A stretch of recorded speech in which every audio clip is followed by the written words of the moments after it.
My sister and I both awakened to two systems at the same time. One was the elimination system, which she consumed stamina to eliminate anything, while the other was the hoarding system with storage space. As her older brother, I felt sorry for my sister's frail health since childhood, so I chose the stamina-draining elimination system, and my sister chose the hoarding system. Who knew that a week later, the apocalypse would descend? Extreme cold and zombie hordes ravaged everything. I desperately eliminated zombies with the elimination system, and soon became a hero of the city. Meanwhile, my sister could only work as a warehouse manager in the rear. During one zombie horde attack, I fell severely wounded, and when I needed supplies to survive, I discovered my sister had locked the safe house. She looked at me coldly and said, "Why do you get to be the hero while I'm stuck being a warehouse manager?" When I opened my eyes again, my sister had already rushed to choose the elimination system. Seeing this, I knew she had been reborn too. I smiled. She had no idea what price the elimination system demanded. Using the elimination system consumed massive amounts of stamina. Even with my robust physique, I would be left as weak as if I'd suffered a serious illness after using it. And her, this pampered princess who couldn't even open a bottle cap, using it once would probably leave her bedridden for 3 days. The moment I opened my eyes, I heard my sister say, "Ethan, I want the red one." Like a child afraid of having her toy stolen, she quickly reached for the elimination system on the right. The instant her fingers touched the red icon, an ecstatic smile spread across her face. In this life, it's my turn to be the hero everyone admires. Then she looked back at me with eyes full of smugness and contempt. "Foolish brother, you don't know yet, do you? I've taken the strongest ability. In this life, you'll be the one begging me." I'd leisurely walk toward the abandoned hoarding system. "Chloe, are you sure you want that one? It looks like a combat type. Very tough work." Having obtained what she thought was a divine ability, Chloe was inflated with ego. She flipped her hair and said with feigned maturity, "Ethan, I fought it through. You protected me all my life. So this time, let me protect you. I'll handle all the fighting and dirty work. That golden one is probably just storage space, perfect for someone meticulous like you. You can handle logistics. Protect me?" I sneered inwardly. She wants to turn me into her tool too. And then, just like I protected her in the last life, drain every bit of value from me. I ignored her and reached out to gently touch the golden symbol before me. A warm golden light instantly enveloped me. System binding successful. Host Ethan. Ability, Infinite Hoarding Level 1. Time until Apocalypse, 167 hours 59 minutes. Meanwhile, having successfully bound her system, Chloe excitedly waved her arms at the air. The crystal ashtray on the coffee table vanished instantly. Chloe's face went pale. She clutched her chest and gasped for breath, but then showed an expression of wild joy. "It's real. It's really real. I have that power." She turned to look at me, her eyes no longer showing their usual dependence, but naked arrogance. "Ethan, I'm a bit tired. Get me some water, and give me the bank card Mom and Dad left us. I need to go buy some things to prepare." Her tone was like she was ordering a servant. Looking at this sister who had pushed me into the abyss in my past life, I slowly uttered one word: scram. The air froze in that second. The smile on my sister's face stiffened, and she even doubted she'd heard correctly. All my life, I had indulged her every whim. "Ethan, what did you just say? Are you upset I took the red system? But I'm doing it to protect you." I said, "Get out." I stood up and looked down at Chloe. "Also, this is my house. You have 10 minutes to pack your things and get out." "Are you insane?" Chloe finally dropped her act. "I've awakened the strongest ability. Do you know what that means? The apocalypse is coming. Only I can protect you. If you offend me now, I won't help you even when you beg." She was too confident, thinking I would still grovel before her like in the last life. I smiled and stepped closer to Chloe, backing her into a corner. The strongest ability, I suddenly punched the wall next to her ear. With a loud bang, Chloe screamed and crouched down, covering her head. "Your so-called ability,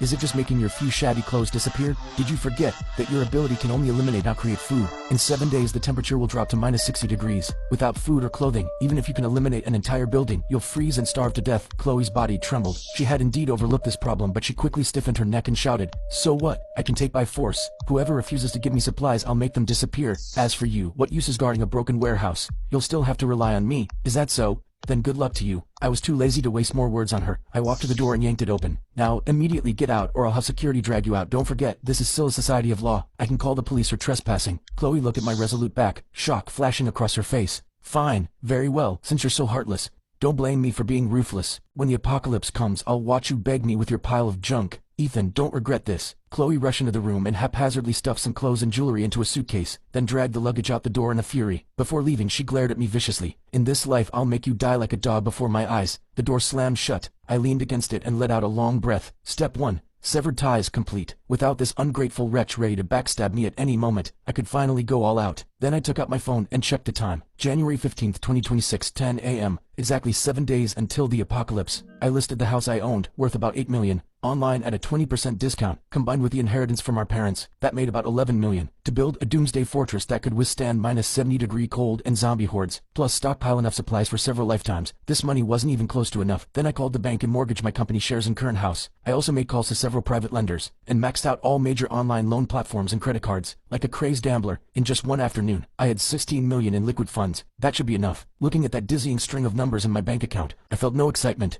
only urgency. Money was just waste paper. Only supplies could save lives. I drove the SUV I hadn't sold yet straight to the suburbs. My target was clear, the abandoned cold chain logistics park in the western suburbs. It used to be the city's largest cold storage facility, later abandoned when the owner embezzled funds and fled. The location was remote, with open terrain all around. Easy to defend, hard to attack. In my past life, it was occupied by a gang and became one of the largest survivor bases. In this life, it would be mine. I found the old man watching over the site and slapped down $20,000 in cash, telling him I wanted to rent it, for setting up a horror escape room for half a month. No contract, just the keys. Looking at the thick stack of bills, the old man smiled so wide his dentures nearly fell out, and handed over the keys without a second word. The moment I got the keys, I locked the main gate, and walked into the massive underground cold storage. Though abandoned for 2 years, being 10 meters underground kept it cold and damp. About 3,000 square meters with an 8-meter ceiling. System, scan current space. I commanded mentally. Scan complete. Semi-enclosed underground space detected. Meets safe house renovation requirements. Activate space anchoring. Once anchored, this space will serve as a material transfer station in the real world. You can teleport external materials directly here, at will, and release materials from system space here. Anchor. Location secured. Next, to fill it, I drove straight to the city's largest agricultural wholesale market and went on a shopping spree. My frenzied purchasing caused a sensation throughout the wholesale market. A mysterious young man buying wholesale like he was hoarding for doomsday even caught the attention of market management. But I had my story ready. I told them this was annual supply stockpiling for several large mines in remote mountain areas, and with the mountains about to be sealed off, everything had to be ready in the next few days. In this age where money paves the way, as long as the money was right, no matter how ridiculous the excuse, someone would help you make it work. As night fell, the first batch of heavy trucks loaded with supplies rolled into the abandoned western suburbs factory. After all the workers unloaded and left, I locked the iron gate again. The vast cold storage was filled with supplies piled like small mountains. I walked to the mountain of rice piled 5 meters high, raised my hand, and placed my palm on the bottom bag store. Instantly, the 50 tons of rice vanished into thin air. I closed my eyes and entered the system space with my consciousness. In that infinite white space, 50 tons of rice floated quietly in midair, maintaining the stacked shape from before. Here, time stood still. Even after 100 years, this rice would cook up as fresh as ever. Awesome. This feeling of having everything in my grasp, controlling it all, was intoxicating. But this was just the beginning. In minus 60-degree cold without a heat source, this food would be frozen solid as rocks. I contacted friends to buy 10,000 tons of smokeless coal and diesel, along with solar panels and generators. With 7 days left, I needed not only to stockpile enough food for 10 lifetimes in this cold storage, but also transform it into a climate-controlled fortress that even a nuclear bomb couldn't breach. Just then, my phone buzzed with a message from Chloe. It was a photo of her and her senior Ryan sitting in an upscale French restaurant. Poor brother. After being kicked out, are you eating instant noodles now? Ryan and I are celebrating our new life. If you kneel and beg me now, I might consider sharing a piece of bread with you. I look at the screen, a mocking smile on my lips. Eat up. Eat plenty. This is the last meal you'll ever have that could be called human food. I casually replied with 2 words. Dress warm. Then I blocked her and shut off my phone. I stood on the second floor suspended iron walkway, watching dozens of workers bustle like ants in the belly of the steel beast. Boss, aren't your requirements a bit too much? The speaker was Blake, the city's most resourceful contractor, who now looked constipated, staring at the densely detailed blueprint in his hands. 50-centimeter thick aerospace-grade Aerodel insulation throughout, lined with 2 layers of 20-millimeter bulletproof steel plates. And you want all ventilation sealed off except for 2 air intakes with NBC filtration systems. Blake wiped the sweat from his forehead. Brother, this isn't going to be cheap. The money's already in your account. $5 million advance. I need it done in 3 days. All materials must be in stock, and if not, strip them from other construction sites. I'll pay triple the difference. I turned and locked eyes with Blake. Only one rule. Don't ask why. Don't take photos. Don't post on social media. Another $2 million is hush money when you're done. Blake's Adam's apple bobbed violently. $7 million, equivalent to 2 years of his usual profits. You got it, boss. You're like my father. Since you're so generous, let me tell you, if I don't deliver in 3 days, you can twist my head off and use it as a soccer ball. Watching Blake's pumped-up figure walk away, I felt nothing. What I was building wasn't just a shelter, but an ecosystem independent of the apocalypse. I walked to the corner of the factory where a batch of special cargo had just been delivered. The huge wooden crates were pried open, revealing the dark metallic luster inside. These weren't ordinary steel materials,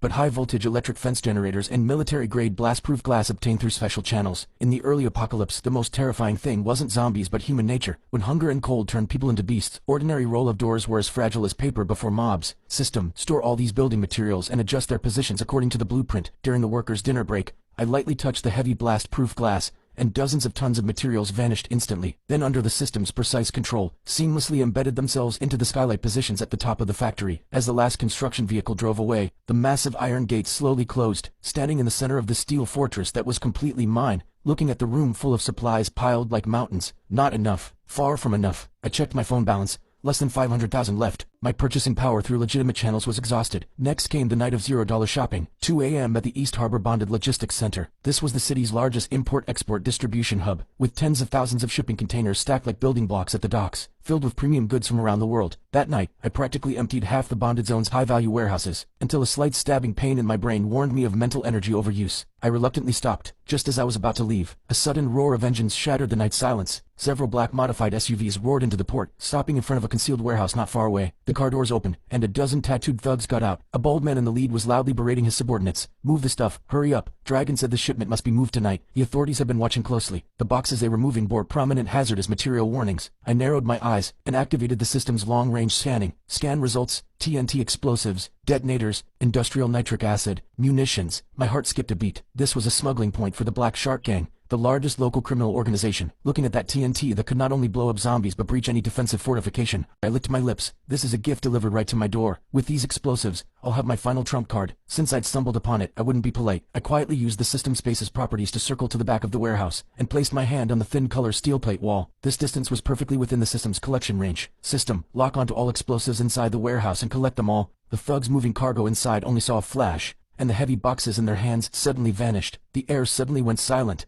Over a dozen gang members stood frozen, carrying positions, gripping empty air, staring at each other bewildered. Holy shit, where are the boxes? This is insane. Dragon, we have a problem. The goods are gone, all gone. The bald leader rushed over and stared at the empty warehouse, his expression shifting from fury to terror to existential crisis. Who did this? Get out here. He drew his pistol and waved it wildly at the air. By then I had already used the chaos to scale the port's perimeter wall and vanished into the night. 24-hour countdown. The city on its last day remained bustling, no one knowing this was the old world's final twilight. The meteorological station issued a blue cold wave warning, forecasting a temperature drop of 10 to 15 degrees tomorrow. Nobody took it seriously. At most they'd wear an extra layer of long underwear. I didn't go out again, staying in the western suburbs fortress doing final checks. All doors and windows had been welded shut, leaving only one main entrance. I opened my phone one last time to check social media. Chloe had posted an update an hour ago. Though winter is coming, my heart is warm. Thanks for the surprise, Ryan. The future is bright. Some people can just rot with their dirty money. I smiled brilliantly. I liked it, then commented, "Enjoy it while you can." Just then the drizzle outside suddenly stopped. Immediately after, a ping-pong ball-sized hailstone slammed heavily against the blast-proof glass. Then came the second, the third. Hail poured down like bullets. Following that came howling winds, and temperatures plummeted. An emergency news alert popped up on my phone screen. Breaking news: due to a superpolar vortex, global temperatures will plunge 50 degrees in the next 3 hours. All citizens return home immediately. Immediately. This is not a drill. The apocalypse had arrived. In just 10 minutes, the world outside changed color. The road surface froze over with thick black ice in an incredibly short time. A dozen cars collided,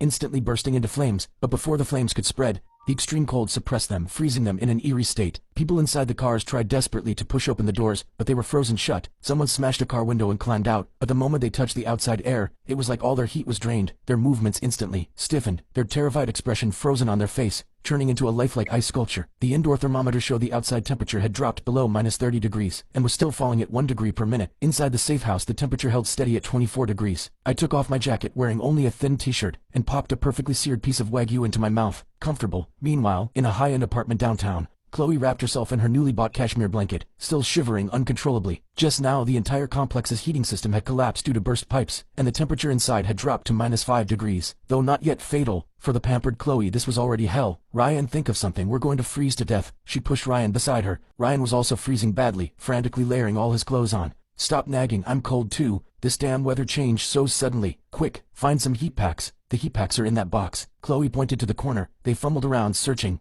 only to find fewer than 10 heat packs left, nowhere near enough to last the night. "Wait, your brother, doesn't he have money? He must be in a luxury hotel or bought heating equipment. Call in quick." Chloe grasped at this lifeline like a drowning person, trembling hands dialing my number. "Sorry, the number you have dialed is switched off." "Damn it." Chloe fiercely threw her phone onto the sofa. "That bastard dared to turn off his phone." Don't panic. Ryan's eyes flickered. "I remember now. I saw your brother at the South City wholesale market before. I was far away, but I vaguely heard him repeatedly mention the western suburbs and a factory. There happens to be an abandoned factory there. At a time like this he must be hiding there. Let's go find him." "But the snow outside is so bad." Chloe looked at the terrifying blizzard outside, hesitating. "Not going means waiting to die. The snow won't stop anytime soon. In a few more hours the pipes here will burst. We have a car with heat, and once we find your brother, with your system and my brains, we can easily take him down. Then his supplies will be ours." Greed overcame fear. The two wrapped themselves in all their clothes and struggled downstairs, diving into the car. The car started, and when the warm air blew out, both sighed with relief. "Let's go to the western suburbs." A vicious gleam flashed in Chloe's eyes. "When we see Ethan, I'll make him kneel in the snow and apologize, beg me to forgive his earlier rudeness." Meanwhile, in the western suburbs, I was staring at a corner of the surveillance screen. There, several stray dogs were huddled together, shivering. Suddenly, one dog's body convulsed violently, its eyes instantly bloodshot, turning crimson red. A piercing, inhuman shriek echoed across the wasteland, and that mutated zombie dog viciously lunged at its companions, blood spraying onto the snow, instantly freezing into red ice crystals. This isn't an ordinary virus, it's the extreme cold zombie virus. They're not afraid of the cold. The colder it gets, the more excited they become. I put down my chopsticks, finally here. I stood up and walked to the control panel, and pressed the red button. Level 1 alert, defense mode activated. The high-voltage electric fence of the first perimeter defense line instantly powered on, blue arcs crackling in the blizzard. I raised my wine glass and toasted to the blizzard on the surveillance screen. Welcome to hell, my guests. The blizzard in the western suburbs had evolved into a white catastrophe, with visibility under 5 meters. A white BMW X5,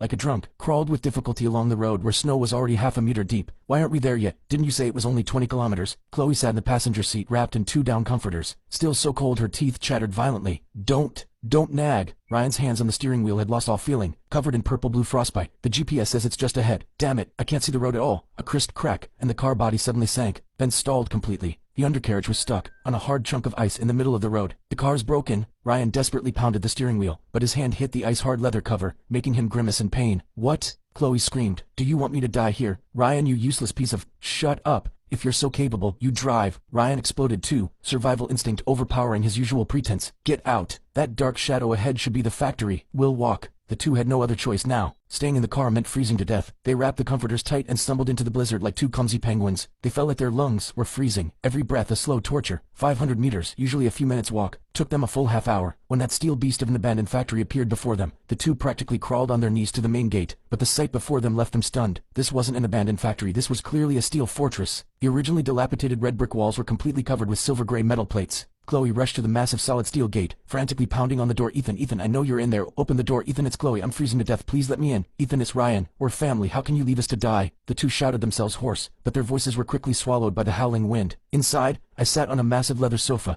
facing a wall of surveillance screens. On them, 2 blurry thermal imaging red shadows were pressed against the gate, like 2 pitiful flies. Beside me, red oil bubbled in a small copper pot, releasing an insanely appetizing spicy aroma. System, turn on external speakers. I ordered calmly. Activated. The speaker outside emitted a crackling sound, startling the two.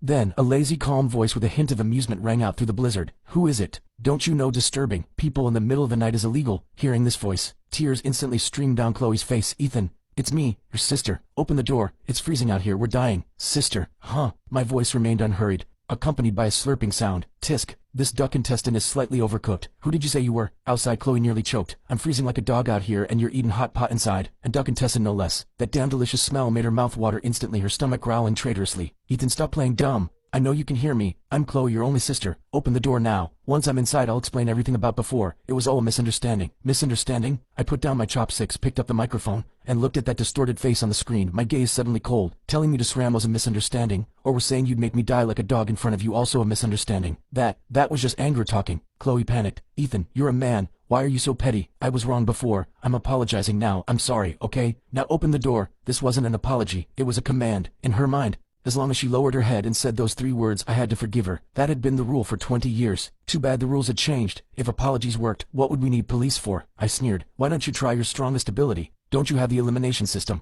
These words struck Chloe like lightning, right? I have an ability. Why should I beg him? Fine. If you won't open it, I'll open it myself. Don't beg me later. A vicious gleam flashed in Chloe's eyes, and she took a deep breath, energy surging within her body. She slammed her frozen hand against the steel door. Eliminate! A red light burst from her palm, striking the door hard. However, the expected scene of the gate vanishing didn't happen. Instead, the red light was like hitting an invisible wall, instantly rebounding, making Chloe's arm go numb, and she fell backward into the snow. System warning, target object density too high and protected by high-level energy reinforced base anchoring. Host current level LV1. Cannot eliminate. Forced elimination requires life force consumption. Chloe stared in disbelief at the immovable door. My system is the strongest. How could I not even open the door? My merciless laughter came through the speakers. Forgot to tell you, this door cost me $5 million in aerospace-grade alloy, and my system happens to counter yours. Your elimination can eliminate my hoarding. Now, get lost. Don't dirty the snow at my doorstep. The speaker cut off, then the floodlights above the gate suddenly blazed on. 2 blinding beams shining directly into their faces, making them unable to open their eyes. Chloe sat in the snow, feeling the cold that penetrated to her bones, staring at that door that would never open, experiencing for the first time what true despair felt like. Half an hour passed. Chloe and Ryan hadn't left. Because the car was broken, they could only huddle in a wind-sheltered alcove by the factory gate. What do we do? I can't feel my feet. Chloe's lips had turned dark purple, her eyelashes covered in ice crystals. Ryan was even worse off. He'd given Chloe one of his few pieces of clothing, and now his whole body shook violently, his eyes beginning to glaze over. Don't sleep. If you sleep you won't wake up. Just then from above an aroma so rich it could make your soul leave your body wafted out. The two laboriously lifted their heads. Want some? I stood on the second floor terrace holding the unfinished bowl of hot pot. Ethan, please just give me a sip, just one sip of hot soup. Ryan finally broke down, kneeling in the snow and kowtowing frantically upward. I even taught you basketball before. For old time's sake, save me. I chuckled and casually picked up a piece of freshly cooked fatty beef. When you locked me outside, before, did you talk about old times then? I released my hand, and that piece of steaming, oil-dripping beef fell in front of the two, into the dirty snow. Ryan almost instinctively lunged to grab it, but Chloe was faster, snatching up that piece of snow-covered meat and shoving it directly into her mouth, swallowing it without even chewing. That moment of warmth made her moan with satisfaction. Tasty? Yes. So good, Chloe nodded, tears streaming. Since you've eaten, get lost already. My security system detected some little friends attracted by the smell just now. Before the two could react, several pairs of glowing green eyes suddenly appeared in the distant blizzard, low growls carrying over on the wind. They're mutated zombie dogs. Run, run! Ryan reacted fastest, grabbing Chloe and trying to flee, but the ground was all ice and snow, and the two slipped, face-planting hard into the ground.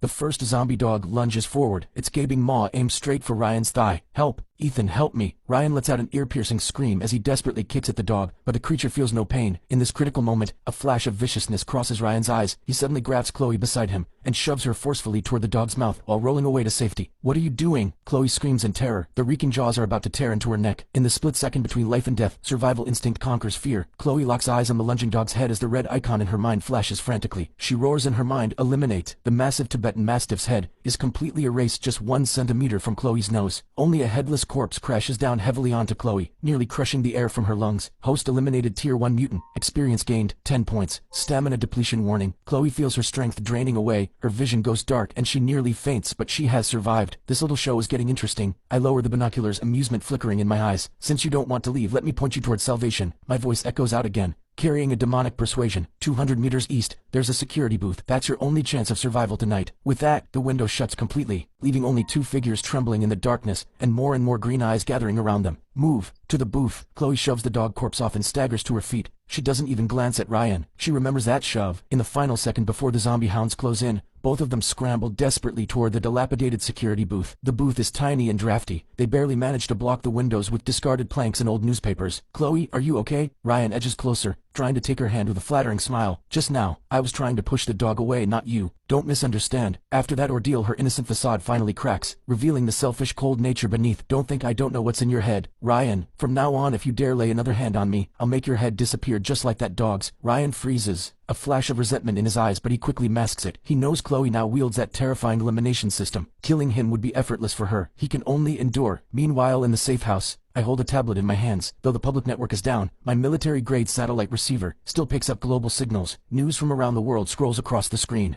Emergency announcement for the eastern region. The government has activated the highest-level emergency protocol. Official shelters nationwide are now open. Survivors, please proceed to the nearest location. City shelter location. East District Sports Center, Shelter 7. I stare at those coordinates. In my past life, that place was indeed the largest official stronghold in the early days, but precisely because there were too many people, supplies depleted rapidly, and with chaotic management, within a month the infamous granary riot broke out, killing tens of thousands. Looks like history's trajectory hasn't changed. I close the news and open the system interface. Current stockpile, 32,000 tons. System level LV1. Experience, 0%. Upgrade requirement, collect 10 Tier 1 zombie cores. Cores? In my past life, people didn't discover until the 3rd month of the apocalypse that the cores in zombie brains could be used to enhance abilities. But I know now, that fool Chloe was too busy killing the dog to save herself, leaving the most precious spoils of war in the snow. Those are my experience points. Can't let them go to waste. I change into a lightweight nanothermal combat suit and grab my tactical axe. I decide to head out for a stroll, to reap my first harvest on this first night of the raging blizzard, and check if those two rats have frozen to death yet. Wearing a fully sealed nanothermal combat suit and gripping my tactical axe, I move through the western outskirts wasteland. 50 meters ahead, the pack of zombie dogs circles the security booth, 7 in total. I adjust my breathing, then burst out from behind the snow pile where I've been hiding. The first zombie dog is still growling at the booth. It doesn't even react. Before my axe arrives, with a dull thud, the tactical axe splits its hard skull. Tier 1 zombie dog eliminated. Experience +5. The commotion instantly alerts the other 6 hounds. The alpha, a massive Tibetan Mastiff, whips its head around. Those ghostly green eyes lock onto me. It kicks off with its hind legs, its massive body charging like a tank. Just as it reaches half a meter from me, I point my left hand at the ground beneath the Mastiff. In that instant, a 2-meter diameter diameter section of ice, along with the frozen earth beneath it, vanishes into thin air. The ground disappears under the mastiff, and it plunges straight down. Strike while you're down. I leap into the pit right after it. My tactical axe arcs through the air and cleaves brutally into the mastiff's vulnerable neck joint. A grotesque dog head rolls away. Elite mutant hound eliminated. Experience plus 20. Item drops. Tier 1 power core. The light surges through me. I crouch down and, suppressing my disgust, rummage through the mastiff's skull. Soon I pull out a fingernail-sized crystal emitting a faint red glow. This is the hardest currency of the apocalypse. The core, the source of zombie power, and the key to human evolution. The remaining 5 zombie dogs above bark frantically but don't dare descend into the pit. I look up with a cruel smile. Don't rush. One by one you're all my experience points. With a thought, I retrieve a modified nail gun from my system space. For the next 5 minutes, I stand at the bottom of the pit like I'm at target practice. Battle over. I climb out and search every corpse. Luck is on my side. The 7 dogs yielded 3 cores total. The system experience bar has risen to 45%. I toss the cores into my space and walk toward the security booth. It's empty inside, only messy footprints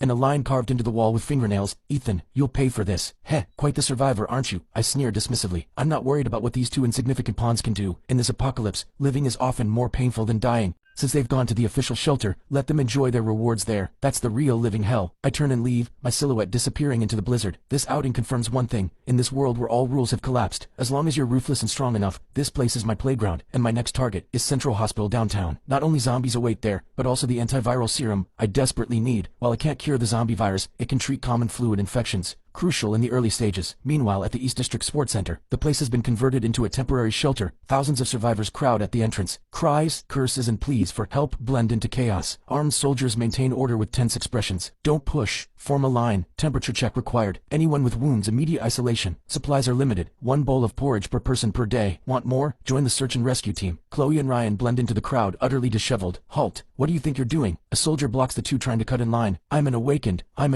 Chloe clutches at this lifeline, frantically waving her hands and shouting, I have powers. I'm special. Let me in. I need to see your commander. Awakened? The soldier pauses. Though orders came down to identify those with special abilities, too many imposters have shown up these past few days. Prove it, the soldier says coldly. Chloe takes a deep breath, fighting through the exhaustion and hunger-induced dizziness. She extends her hand toward a massive concrete barrier by the roadside. Eliminate. A red flash, and the several hundred-pound barrier vanishes instantly into thin air, as if it never existed. The surrounding crowd falls silent. The soldier's pupils contract sharply as he immediately grabs his radio. Awakened spotted. Entrance D. Spatial type. No. Elimination type. Requesting orders. 5 minutes later, Chloe and Ryan are escorted into a warm office. Behind the desk sits a middle-aged man in a military coat. He sizes up Chloe. So your ability is elimination. How large can you eliminate? Can you eliminate living people? Anything within a 2-meter diameter. Chloe, finally feeling warmth, speaks a bit more coherently. Living people too. Just now on the way here, I killed a mutated Tibetan Mastiff. The commander laughs. The expression of someone who just heard a joke. Little girl, you kill 1 dog and think you're invincible. He stands and walks to the window, pointing at the dense zombie horde outside. There are tens of thousands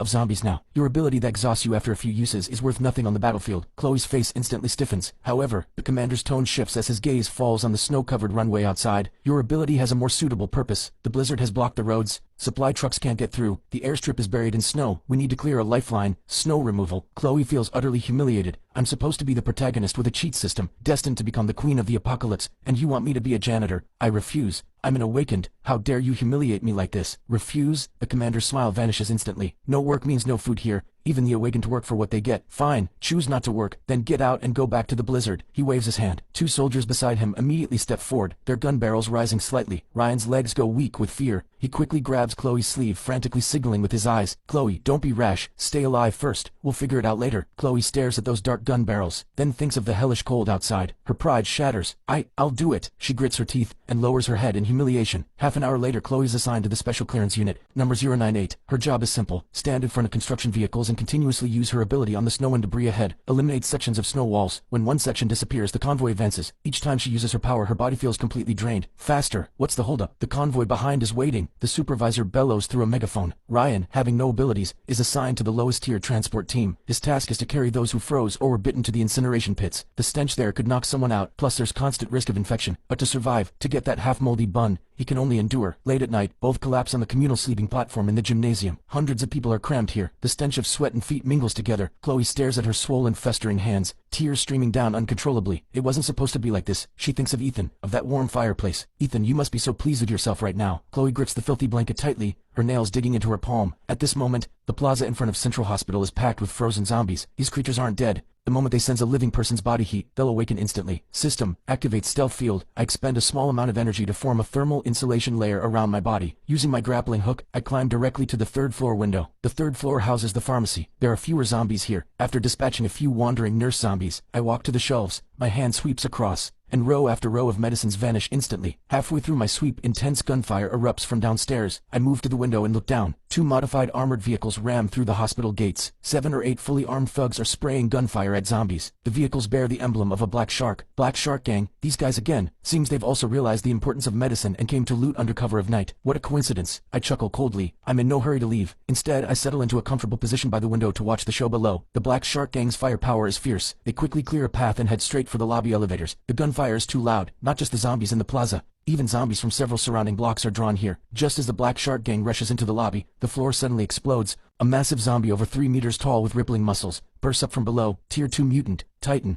power type. My pupils constrict slightly. A Tier 2 mutant already? What the hell? What is that thing? The Black Shark Gang members are terrified. Several AKs open fire simultaneously. The bullets hit the Titan but only splash tiny blood blooms. The Titan roars, casually grabs an abandoned gurney nearby and hurls it like a frisbee. 2 Black Shark Gang members are instantly pulverized. The scene descends into chaos. Perfect timing. My eyes light up. That's a Tier 2 power core from a Titan. It'll let me level up directly and likely unlock a new skill. I wait patiently for the Black Shark Gang to wear down the Titan stamina. 5 minutes later, the lobby falls silent. All 7 Black Shark Gang members are corpses. The Titan is also heavily wounded, wheezing heavily. It crouches on the ground, devouring corpses to recover. Now's my chance. Like a hawk, I leap from the 3rd floor. Mid-air, I retrieve a bundle of TNT from my system space. I light the fuse. Here's a present for you. The Titan opens its maw, instinctively thinking it's food, and chomps down. I roll as I land, taking cover behind a support column. A violent explosion shakes the entire building. When the smoke clears, everything above the Titan's neck has completely vanished, leaving only a massive headless corpse. I walk over and rummage through the pile of shredded flesh. Finally, I find a walnut-sized core. Tier 2 power core obtained. High-purity energy source detected. Absorb and upgrade immediately. Yes, the core in my hand instantly transforms into a warm current flowing into my palm. I feel every bone in my body crackling. Power surges through me wildly. System upgrade successful. Current level LV2. New function unlocks spatial rift blade. Consumes mental energy to create a 1-meter spatial rift in reality.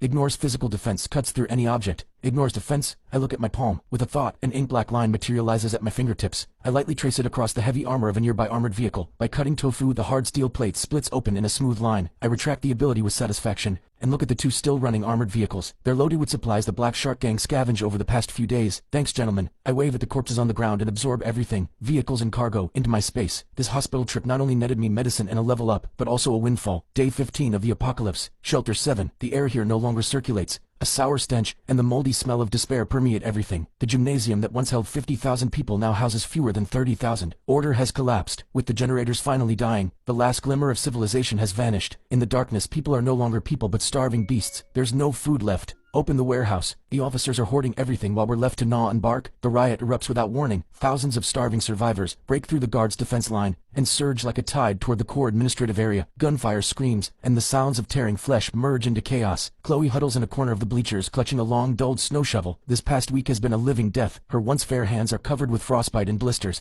Chloe, run! This place is finished. Ryan rushes over, his face covered in blood. They say the zombie horde outside has breached the perimeter. This place is about to become a death trap. Run, run where? Chloe stares despairingly at the blizzard outside. It's 60 below out there. Going out is suicide. Go to the western outskirts, to your brother. Ryan grabs her shoulders and shakes her hard. Before, just the 2 of us wouldn't have worked. But what if we bring these thousands with us? Ryan's voice takes on a demonic whisper. You know the commander still has several heavy armored vehicles and heavy weapons, right? If you tell him, there's a fortress in the western outskirts stocked with supplies, heating and electricity, what do you think he'll do? Chloe's eyes change from despair to resentment, finally transforming into manic resolve. You're right. Why should I suffer alone? If you won't open the door to save me, then if I die, everyone dies together. Inside the core office, the commander, drenched in sweat, directs his subordinates to destroy documents while preparing to evacuate. Commander, I know a place. Chloe bursts in, shouting loudly despite the guns pointed at her. I know where there are supplies, tens of thousands of tons, plus generators, plus completely secure fortifications. The commander whips around, staring at her intently. What did you say? I'm not lying. It's my brother's place. He's a hoarding system awakened. Before the apocalypse, he emptied every cold storage facility in the city. It's at the abandoned industrial zone in the western outskirts. If we take that place, we can survive. Everyone can survive. The commander's eyes light up with the greedy gleam of salvation and desperation. The news spreads through the shelter like a virus. There's a granary in the western outskirts. Some selfish rich guy hoarded tens of thousands of tons of food. Let's kill him and take it all. The rioters, previously killing each other, suddenly have a common target. Half an hour later, a convoy with 5 heavy armored vehicles in the lead, over a dozen modified trucks following, and thousands of survivors trailing behind charges into the blizzard. Chloe sits in the lead armored vehicle, a cruel smile playing on her lips. Brother, this time I've brought an army to visit you. Let's see if you still refuse to open the door. At the rear of the convoy, a zombie horde drawn by the scent of living humans silently follows. The steel fortress's alarms don't sound. Instead, Beethoven's Fifth Symphony plays with rousing intensity. Dressed in a black tactical coat, I stand before the bulletproof floor-to-ceiling window on the second floor, a glass of red wine in my hand. I watch the writhing column moving through the snow in the distance. Finally, looking at the densely packed red dots on the surveillance screens, I smile. The system interface pops up a warning.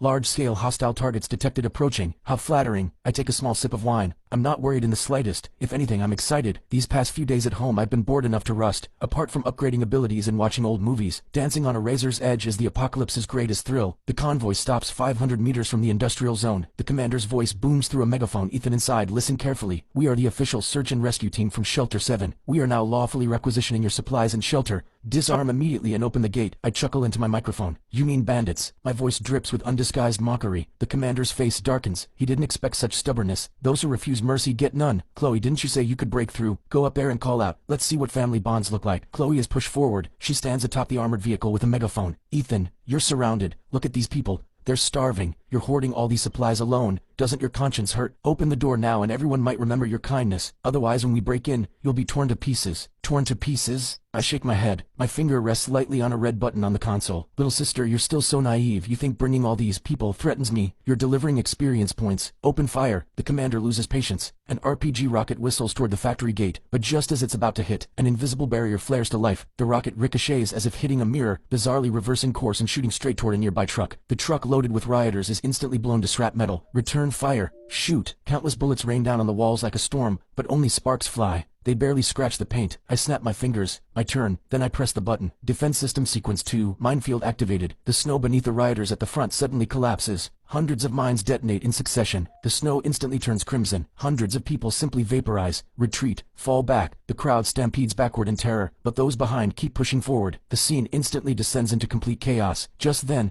deafening howls erupt from the snowy plains behind them. Over 1,000 zombies, drawn by the explosions and blood, finally reveal their fangs. Stimulated by fresh blood, they charge into the rear of the crowd like rabid dogs. Help! Zombies! Zombies behind us! We're surrounded. Chloe, use your ability to clear the minefield ahead. Hurry. The commander, eyes wild with desperation, presses his gun to Chloe's head. Chloe trembles all over, desperately using her elimination ability on the area ahead, but the minefield is too vast. Her stamina is a drop in the ocean. In less than a minute, blood streams from her nose. She collapses on the vehicle roof. Useless. The commander kicks her off the vehicle and dives into the armored vehicle attempting to flee. But how could I let him escape? Since you came all this way, leave something behind. I stand on the terrace and raise my right hand, making a grasping motion at the turning armored vehicle. Spatial rift blade. A visible black fissure slashes through the air. Without a sound, the multi-ton heavy armored vehicle, along with the commander inside, is cleaved in half at the waist. The entire battlefield falls deathly silent. Everyone stunned by the power of that single strike. Ryan hides among the corpses, staring at the man standing on high like a god. The battle rages for 3 full hours. The force of over 3,000 is almost entirely wiped out. Corpses litter the ground. The heat from fresh blood melts the snow, which quickly refreezes into a thick layer of red ice,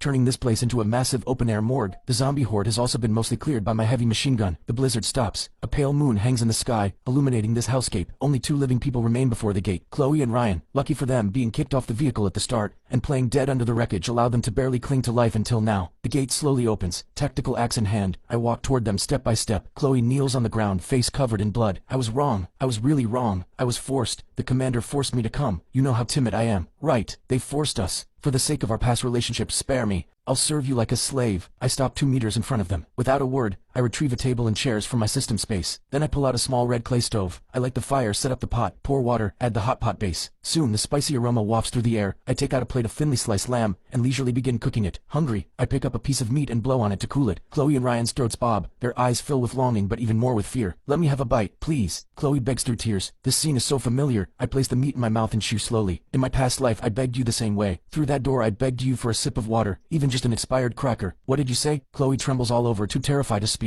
You said supplies are for useful people. The useless don't deserve to waste air. I set down my chopsticks and look at them with icy eyes. Now, I return those words to you. I stand up. The tactical axe in my hand gleams coldly in the moonlight. Ryan, I call out. Ryan thinks there's hope and quickly looks up. You said you love Chloe and would die for her, right? Ryan hesitates and glances at Chloe beside him. Kill her, and I'll take you in. My voice is full of temptation. I'll even give you an enhancement serum. You can become awakened too. A dagger lands in front of Ryan. The ultimate test of humanity. No. Chloe stares at Ryan in terror, backing away. You won't. We're in love. Ryan looks at the dagger, then at the warm, brightly lit fortress behind Ethan, then at this filthy, worthless woman before him. In that moment the mask called love completely shatters. Ryan suddenly snatches the dagger and lunges at Chloe with a twisted expression. Chloe, you heard him. If you die I get to live. You're useless now anyway. What's wrong with dying for me? Chloe screams. Survival instinct unleashes her last reserves of strength. The dagger in Ryan's hand vanishes into thin air, but he's already on top of Chloe. Both hands clamp tightly around her neck. Die! Die! Stop blocking my way! The two grapple in a pool of blood, like two beasts staring at each other. Ugly, utterly ugly. I watch this scene coldly, as if watching a grotesque comedy, until both are exhausted and collapse on the ground, gasping. Chloe's face is mangled from bites. Ryan has lost an eye. Magnificent. I clap slowly. But I lied to you. I walk up to them and raise my axe. My safe house never accepts garbage. Amid their desperate screams, the axe rises and falls. Blood sprays onto the white snow like a blooming plum blossom. The grudges of this life finally come to an end. Without hesitation, I turn and wave my hand. The corpses on the ground and the armored vehicle wreckage in the distance are all absorbed into the system's waste disposal. The entrance becomes spotless once more. Back inside, I walk to the massive floor-to-ceiling window. I watch the blizzard still raging outside. The world has died, but I'm still alive, and I'll live well. I take a bottle of aged whiskey from the cabinet and pour 2 glasses. One I pour on the floor, a tribute to my foolish past life self. The other I raise to the sky, toasting this cruel yet magnificent new world. Hello, Apocalypse. I am Ethan, king of this domain.